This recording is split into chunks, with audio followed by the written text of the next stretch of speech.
Hello friends, welcome back to Jessy vlogs. എല്ലാവർക്കും വിക്രമിൻ്റെയും വേദിയുടെയും മറ്റൊരു അടിപൊളി എപ്പിസോഡിൻ്റെ ഓൺ റിവ്യൂയിലേക്ക് സ്വാഗതം. അങ്ങനെ ഇനി വരാൻ പോകുന്ന എപ്പിസോഡുകളെ കുറിച്ചാണ് ഞാനിവിടെ പറയാൻ പോകുന്നത്. ആദ്യം തന്നെ നമ്മുടെ വേദ വളരെയധികം സങ്കടത്തിലാണ്. അച്ഛനോട് താൻ പെരുമാറിയത് വളരെ മോശമായി പോയി, മാത്രമല്ല അച്ഛൻ തന്നോട് വളരെ മോശമായിട്ട് പെരുമാറുകയും ചെയ്തെന്നൊക്കെ ആലോചിച്ചിട്ട് വളരെ സങ്കടത്തിലിരിക്കുകയാണ് നമ്മുടെ വേദ. പക്ഷേ ഈ ഒരു ടൈമിലാട്ടെ വിക്രം വേദയെ മാനസികമായിട്ട് ഇങ്ങനെ കുത്താണ് കേട്ടോ. കാരണം റൂമിലേക്ക് ചെല്ലുന്ന വേദയോടായിട്ട് വിക്രം പറയാണ്, അല്ല ഞാൻ നിൻ്റെ കാര്യം ആലോചിച്ചുകൊണ്ടിരിക്കുകയായിരുന്നു, നിന്നെക്കുറിച്ച് ആലോചിക്കുമ്പോൾ എനിക്ക് സഹതാപം തോന്നുകയാണ്. കാരണം ഇത്രയും സുഖ സൗകര്യങ്ങളോട് ജീവിച്ചതായിരുന്നു നീ. നിനക്ക് വല്ല ആവശ്യമുണ്ടോ എന്നെ കല്യാണം കഴിച്ച് ഇവിടെ വന്ന് കഷ്ടപ്പെടേണ്ട വല്ല കാര്യം ഉണ്ടായിരുന്നു? ഞാൻ എത്ര തവണ പറഞ്ഞതാണ് നിന്നോട് ഇവിടെ നിന്ന് ഇറങ്ങിപ്പോകാൻ. നീ അതൊന്നും കേൾക്കാതെ എന്നെ തന്നെ മതി എന്ന് പറഞ്ഞിട്ട് ഇവിടെ തന്നെ നിന്നിട്ട് ഇപ്പോൾ നിനക്ക് നഷ്ടമായത് എന്താണ്? നിൻ്റെ വീട്ടുകാരെ നീ ഒന്ന് ചിന്തിച്ച് നോക്കിയേ. അവരെ കുറ്റം പറഞ്ഞിട്ട് യാതൊരുവിധ കാര്യമില്ല. അവർ എല്ലാ മക്കളും നന്നായിരിക്കണം നീ സ്വന്തം അച്ഛനും അമ്മയും തീരുമാനിക്കുകയുള്ളൂ. ഇപ്പോൾ നീ എന്നെ കല്യാണം കഴിച്ചതുകൊണ്ട് അവർക്ക് അവരുടെ സ്റ്റേറ്റസിനെ അത് ബാധിക്കും. മാത്രമല്ല ഇത്രയും മോശമായോ എന്നെ കല്യാണം കഴിക്കേണ്ട ഒരു കാര്യം നടക്കില്ല.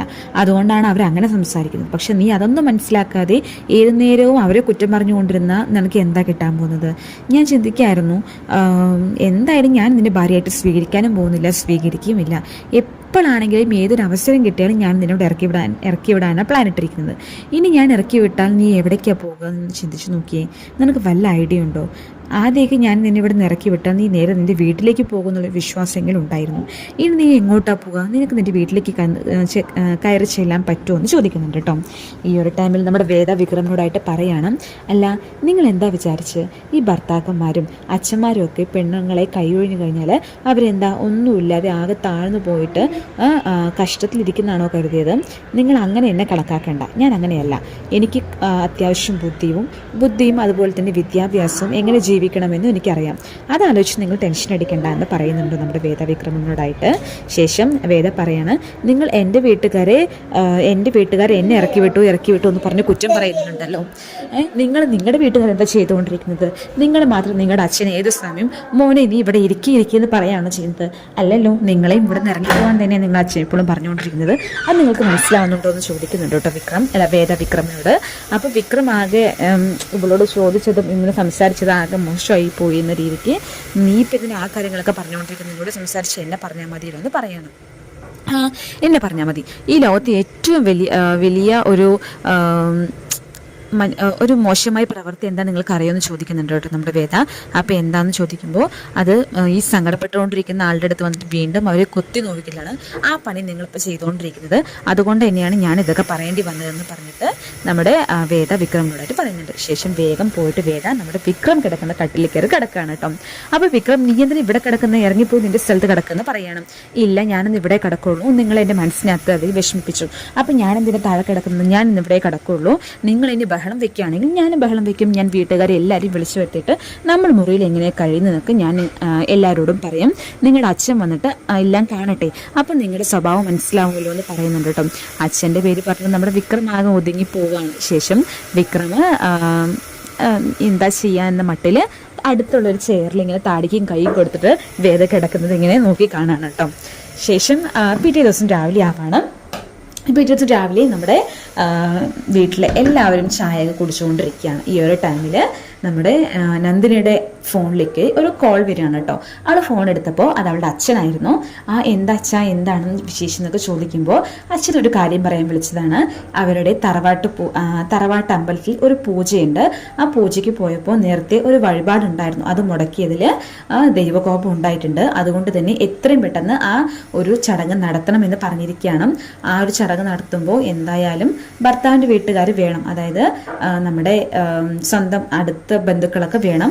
അതുകൊണ്ട് നീ വീട്ടുകാരെയൊക്കെ വിളിച്ചുകൊണ്ട് വരണമെന്ന് നന്ദിനിയുടെ അച്ഛൻ പറയാണ് കേട്ടോ. ശേഷം നന്ദിനി ഫോൺ കൊണ്ടുപോയിട്ട് വിനായകന് കൊടുക്കുന്നുണ്ട്.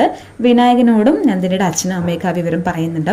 ശേഷം സുധാകരൻ മാഷിനോടും ഫോൺ കൊടുക്കാൻ പറഞ്ഞിട്ട് സുധാകരനോടും നന്ദിനിയുടെ അച്ഛൻ വിവരം പറയുന്നുണ്ട്. ശേഷം നമ്മുടെ കമലയോടും ഈ വിവരങ്ങളെല്ലാം പറയുന്നുണ്ട്. അപ്പോൾ ഈ ഒരു ടൈമിൽ സുധാകരൻ പറയാണ്, ഇങ്ങനെ പെട്ടെന്നൊരു കാര്യം പറയുമ്പോൾ എങ്ങനെയാണ് നാളേക്കാണ് ചടങ്ങ് എന്ന് പറയുന്നത്? ഇത്ര ദൂരം പോയി വരിക എന്ന് പറഞ്ഞാൽ ഒരു 2 ദിവസം എന്തായാലും എടുക്കില്ലേ? ഇങ്ങനെ പെട്ടെന്ന് പറഞ്ഞാൽ എന്താ ചെയ്യാന്ന് ചോദിക്കുന്നുണ്ട്. ഈ ഒരു ടൈമിൽ നന്ദിനി പറയുന്നുണ്ട്, അയ്യോ അച്ഛ, അത് പിന്നെ പെട്ടെന്നുള്ളൊരു ഇതായിരുന്നു. ഒരു തറവാട് അമ്പലത്തിലേക്ക് പ്രാർത്ഥനയ്ക്ക് പോയതാണ്. അപ്പോൾ ദൈവകോപമുണ്ട്, എത്രയും പെട്ടെന്ന് ഇങ്ങനെ ചെയ്യണമെന്ന് അവിടുത്തെ പൂജാരി പറഞ്ഞത് കൊണ്ടാണ് ഇങ്ങനെ ഒരു ചടങ്ങ് നടത്താൻ പോകുന്നത്, അതുകൊണ്ട് അച്ഛൻ ഇങ്ങനെ തീരുമാനിച്ചതെന്ന് പറയുന്നുണ്ട്. ശരി, ഏതായാലും കുഴപ്പമില്ല, ഇനിയിപ്പോൾ എന്താ ചെയ്യുക, വിളിച്ചിട്ട് പോകാതിരിക്കാനും പറ്റില്ലല്ലോ, അപ്പോൾ നമുക്ക് എല്ലാവർക്കും പോകാമെന്ന് തീരുമാനിക്കുകയാണ്. അങ്ങനെ ഇപ്പോൾ വിക്രമിൻ്റെ വീട്ടിൽ എല്ലാവരും കൂടെ ആ തറവാട്ട് പൂജയ്ക്ക് പോകാനായിട്ട് തയ്യാറാവാണ്. ഈ ഒരു ടൈമിൽ നമ്മുടെ കമലമ്മ പറയണ നമുക്ക് പോകാം, എല്ലാവരും തയ്യാറാകാം എന്ന് പറയാണ് കേട്ടോ. ഈ ഒരു ടൈമിൽ നന്ദിനി പറയാണ് വേദയും വിക്രമും വരുന്നുണ്ടോ എന്ന് ചോദിക്കുകയാണ്. അപ്പോൾ വിക്രം പറയാണ് ഞാൻ വരുന്നില്ല, ഞാനൊരു പരിപാടിക്കുമില്ല, നിങ്ങൾ എവിടേക്ക് വേണമെങ്കിൽ പൊയ്ക്കോ എന്ന് പറയാണ്. അപ്പോൾ അതിങ്ങനെടാ ശരിയാവില്ല, എല്ലാവരും കൂടെ പോകുമ്പോൾ എല്ലാവരും എന്ന് പറഞ്ഞ കുടുംബത്തിൽ എല്ലാവരുമാണ്, നീയും വന്നേ പറ്റുള്ളൂ എന്ന് പറയുന്നുണ്ട്. ഈ ഒരു ടൈമിൽ നമ്മുടെ നന്ദിനി പറയാണ് അല്ല അമ്മേ, ഈ ഒരു പരിപാടിക്ക് നമ്മുടെ വേദ വരുന്നതിൽ എനിക്ക് യോജിപ്പില്ല എന്ന് പറയാണ് കേട്ടോ. അപ്പോൾ നീ എന്താ അങ്ങനെ സംസാരിക്കുന്നത്, വേദ എന്താ ഇവിടുത്തെ മരുമോളല്ലേ, അവൾ വരാതെ എങ്ങനെയാ, അവൾ എന്തായാലും വന്നേ പറ്റുള്ളൂ എന്ന് പറയുന്നുണ്ട് കേട്ടോ. അപ്പോൾ എന്താ കാര്യം, നീ എന്താ അങ്ങനെ സംസാരിക്കാൻ കാരണം എന്ന് വീണ്ടും കമലാമ്മ ചോദിക്കുമ്പോൾ നമ്മുടെ നന്ദിനി പറയാണ് അല്ല അമ്മേ, നമ്മളിപ്പോൾ വേദയുടെ കല്യാണം ഇത്ര ആഘോഷമായിട്ടും ചടങ്ങുകളൊക്കെ ചെയ്തു, പക്ഷെ ഒരിക്കൽ പോലും എൻ്റെ വീട്ടുകാരെ നിങ്ങൾ വിളിച്ചിട്ടില്ല, പരിപാടിക്ക് ഒന്നിനും അവരെ ക്ഷണിച്ചിട്ടില്ല. ഇപ്പോൾ വേദ അങ്ങോട്ട് നമ്മൾ കൂട്ടിക്കൊണ്ട് പോകുമ്പോൾ അതൊക്കെ ഒരു മോശമല്ലേ, നമുക്ക് പോയിട്ട് കാര്യങ്ങളൊക്കെ ആദ്യം പറഞ്ഞാൽ മനസ്സിലാക്കാം, ശേഷം പിന്നീടൊക്കെ പരിപാടിക്കൊക്കെ നമുക്ക് വേദ അങ്ങോട്ട് കൊണ്ടുപോയാൽ പോരെയെന്ന് നമ്മുടെ നന്ദിനി പറയുന്നുണ്ട്. പിന്നീട് അത് ശരിയാണെന്ന് കമലമ്മയ്ക്ക് മനസ്സിലാവുന്നുണ്ട്. ഈ ഒരു ടൈമിൽ തന്നെ നമ്മുടെ സുധാകരൻ പറയാണ് പരിപാടി അവളുടെ വീട്ടിലല്ലേ, ആരൊക്കെ വരണം ആരൊക്കെ പോകണമെന്ന് അവരാണ് തീരുമാനിക്കേണ്ടത്, അതുകൊണ്ട് മറ്റുള്ളവർക്ക് എല്ലാവർക്കും പോകാമെന്ന് സുധാകരൻ പറയുന്നുണ്ട്. ഈ ഒരു ടൈമിൽ വേദയും ശരിയാമേ കുഴപ്പമില്ല, നിങ്ങൾ പോയിട്ട് വരുമെന്ന് പറയണം, അല്ല നിന്നെ ഒറ്റയ്ക്കാക്കിയിട്ട് എങ്ങനെ പോകാമെന്ന് പറയുന്നുണ്ട്. അപ്പോൾ വേദ പറയണ അമ്മ എന്തിനാ ടെൻഷൻ അടിക്കുന്നത്, ഞാൻ ഒറ്റയ്ക്കൊക്കെ ഇരിക്കും, എനിക്ക് പേടിയൊന്നുമില്ല എന്ന് പറയുന്നുണ്ട് കേട്ടോ. അപ്പോൾ കമലാമ്മ പറയണ വിക്രം നീ എവിടെയും പുറത്ത് പോകരുത്, വേദ ഇവിടെയുണ്ട്, അപ്പോൾ നീ ഇവിടെ തന്നെ ഇരുന്ന് വേദയെ നോക്കണമെന്ന് പറയുന്നുണ്ട് കേട്ടോ. അവളെന്തിനും ഞാൻ നോക്കുന്നത്, അവളിത് ചെറിയ കുട്ടിയാണല്ലോ, അവളെ നോക്കാനൊക്കെ അവൾക്ക് അറിഞ്ഞോളും, അവൾ ഇവിടെ ഇരുന്നോളും എന്ന് പറയുന്നുണ്ട്. അങ്ങനെ ശരി എന്തെങ്കിലുമൊക്കെ ചെയ്യാം, ആ ടൈമാകും എന്തെങ്കിലുമൊക്കെ ചെയ്യാമെന്ന് പറഞ്ഞിട്ട് നമ്മുടെ കമലയും ഓക്കെ പറയുന്നു. അങ്ങനെ എല്ലാവരും ഇപ്പോൾ നമ്മുടെ ആ ഒരു തറവാട്ട് അമ്പലത്തിലേക്ക് പോകാനായിട്ട് തയ്യാറാകുന്നതായിട്ടാണ് കാണിക്കുന്നത് കേട്ടോ. പിന്നീട് കാണിക്കുന്നത് നമ്മുടെ വേദ വന്നിട്ട് ഇങ്ങനെ പുറത്ത് ഇങ്ങനെ വെയിറ്റ് ചെയ്തുകൊണ്ടിരിക്കുകയാണ് കേട്ടോ. അപ്പോൾ എന്താ മോളെ നീ എന്താ ഇവിടെ നിൽക്കുന്നത് പറയുമ്പോൾ ഞാൻ ഓട്ടോ നോക്കിക്കൊണ്ടിരിക്കുകയാണ് അമ്മേച്ച് പറയാണ് കേട്ടോ. അപ്പോൾ എന്താണ് എവിടേക്കാണെന്ന് ചോദിക്കുമ്പോൾ മുത്തശ്ശി വരാൻ പറഞ്ഞിട്ടുണ്ട്, ഞാൻ വേഗം പോയിട്ട് കണ്ടിട്ട് ഓടി വരാം, നിങ്ങൾക്കും പരിപാടിക്ക് പോകാനുള്ളതല്ലേ, നിങ്ങൾ പോകുമ്പോഴേക്ക് ഞാൻ എത്തിക്കോളാം എന്ന് പറയാണ് കേട്ടോ. അയ്യോ നീ ഓട്ടോയിൽ പോയിട്ട് ചിലപ്പോൾ വരാൻ വൈകിയാലോ, വിക്രമിനോട് വരാൻ പറയാം, വിക്രം നിന്നെ കൂട്ടിക്കൊണ്ടുവെന്ന് പറയാണ്. ശേഷം നമ്മുടെ കമലാമ്മ വിക്രമിനെ വരാൻ പറയുന്നുണ്ട്. പക്ഷേ വിക്രമിൻ്റെ വണ്ടി കേടായതുകൊണ്ട് വിക്രമിൻ്റെ കൂട്ടുകാരാണ് വീട്ടിലേക്ക് കൊണ്ടുവിടുന്നത് കേട്ടോ. ശേഷം എന്താ കാര്യം ചോദിക്കുമ്പോൾ നീ ഒന്ന് മോളെ, അതായത് വേദയൊന്ന് അമ്പലത്തിൽ കൂടിക്കൊണ്ട് പോയിട്ട് വരണം, ഞങ്ങൾക്ക് ഇപ്പോൾ ഇറങ്ങാനുള്ളതാണ്, ഞങ്ങൾക്ക് പരിപാടിക്ക് പോകണമല്ലോ, അപ്പോഴേക്ക് നീ അവളെ കൊണ്ടുപോവാ, അവൾക്ക് മുത്തശ്ശിയെ കാണാനാണെന്നാണ് പറയണമെന്ന് പറയുന്നുണ്ട്. അപ്പോൾ ഓക്കെ ഞാൻ അങ്ങനെ ചെയ്തോളാം എന്ന് പറയാണ് നമ്മുടെ വിക്രം. ആദ്യമൊക്കെ ഇല്ലയെന്ന് പറയുന്നുണ്ട് കേട്ടോ സ്വാഭാവികമായിട്ടും, പക്ഷെ പിന്നീട് കമലാമ്മ ദേഷ്യപ്പെടുമ്പോൾ ശരി ഞാൻ കൊണ്ടുപോകാമെന്ന് പറഞ്ഞിട്ട് വിക്രം സമ്മതിക്കുന്നുണ്ട്. ഈ ഒരു ടൈമിൽ നമ്മുടെ വേദയെ നോക്കിയിട്ട് വേദയെ കാണുന്നില്ല, വേദയെ തിരയാൻ പോവുകയാണ് വിക്രം. അപ്പോൾ റൂമിൽ നമ്മുടെ വേദയുണ്ട് കേട്ടോ. അപ്പോൾ എന്താ നീ ഇവിടെ ചെയ്യുന്നതെന്ന് പറഞ്ഞിട്ട് വേദയോട് ചോദിക്കുമ്പോൾ വേദ പറയാണ് എൻ്റെ ഫോണിൽ ഒട്ടും ചാർജില്ല, അവിടെ പോയിട്ട് മുത്തശ്ശിക്ക് എന്തായാലും ഫോൺ ചെയ്യണ്ടേ, അപ്പോൾ ഫോണിൽ 5 മിനിറ്റ് ചാർജ് കുത്താമെന്ന് പറഞ്ഞിട്ട് ഇങ്ങോട്ട് വന്നാണ് പറയാണ് കേട്ടോ. അപ്പോൾ നിൻ്റെ വിചാരം എന്താണ്, നിനക്ക് ഒറ്റയ്ക്ക് പോകാനും ആവില്ല, നിനക്കിനി നിന്നെ വിളിച്ച് നിൻ്റെ കൂട്ടിക്കൊണ്ട് പോയി അവിടെ വിട്ട് കൂട്ടിക്കൊണ്ട് വരണം, ഞാൻ നിൻ്റെ ആരാന്ന് വിചാരിച്ചുകൊണ്ടിരിക്കുന്ന പണിക്കാരനാണെന്ന് വിചാരിച്ചിരിക്കുന്ന എന്നൊക്കെ പറഞ്ഞിട്ട് അവർ രണ്ടാൾ വീണ്ടും കൊത്തി കളിക്കുകയാണ് കേട്ടോ ഓരോന്ന് പറഞ്ഞിട്ട്. ആ ഒരു ടൈമിൽ ദേഷ്യം വരുമ്പോൾ നമ്മുടെ വിക്രം വേദയുടെ ചാർജർ എടുത്തിട്ട് ജനലിൽ കൂടെ അപ്പുറത്തേക്ക് വലിച്ചെറിയാണ് കേട്ടോ. അപ്പോൾ ദേഷ്യം വരുമ്പോൾ അതോടൊപ്പം തന്നെ വേദയുടെ ഫോണും താഴേക്ക് തള്ളിയിടുന്നുണ്ട്. അപ്പോൾ വേദ പറയണം ഞാനൊരു 5 മിനിറ്റ് വെയിറ്റ് ചെയ്യാൻ പറഞ്ഞാൽ നിങ്ങൾക്ക് സമാധാനമില്ല, അവിടെ പോയി ഫോൺ വിളിക്കാൻ വേണ്ടിയില്ല ഞാൻ ഇങ്ങനെ ചെയ്തതെന്ന് പറയുന്നുണ്ട്. അപ്പോൾ നിങ്ങളുടെ ഫോൺ ഇവിടെ, നിങ്ങളുടെ ഫോൺ ഞാൻ കാണിച്ചു തരാമെന്ന് പറഞ്ഞിട്ട് വേദ ഫോൺ എടുക്കാൻ നിൽക്കുമ്പോഴേക്കും വിക്രം ഫോൺ എടുത്തിട്ട് ആ ഫോണ് ബെഡിലേക്ക് ഇട്ടാണ് കേട്ടോ. അതിന് രക്ഷപ്പെടുത്താൻ വേണ്ടി ബെഡിലേക്ക് ഇട്ടതും ഫോൺ താഴേക്ക് തന്നെ വീഴാണ്. അപ്പോൾ പിന്നീട് അവരിങ്ങനെ എന്താ പറയുക, രണ്ടാളും കൂടെ ഫോൺ തിരയാണ്, അവിടെ താഴെ കിടന്ന് ഫോൺ തിരഞ്ഞുകൊണ്ടിരിക്കുകയാണ്. അങ്ങനെ കുറേ നേരം ഈ ഒരു ടൈമിൽ നമ്മുടെ എല്ലാവരും, അതായത് വീട്ടിലെല്ലാവരും അമ്പലത്തേക്ക് പോകാൻ റെഡി ആയിരിക്കുകയാണ് കേട്ടോ. ഇവർ രണ്ടാളെ എവിടെ പോയി, അവരെ കാണുന്നില്ലല്ലോ എന്ന് പറഞ്ഞിട്ട് കമലമ്മ പറയുന്നുണ്ട്. അതോടൊപ്പം തന്നെ സുധാകരൻ മാഷും പറയുന്നുണ്ട്.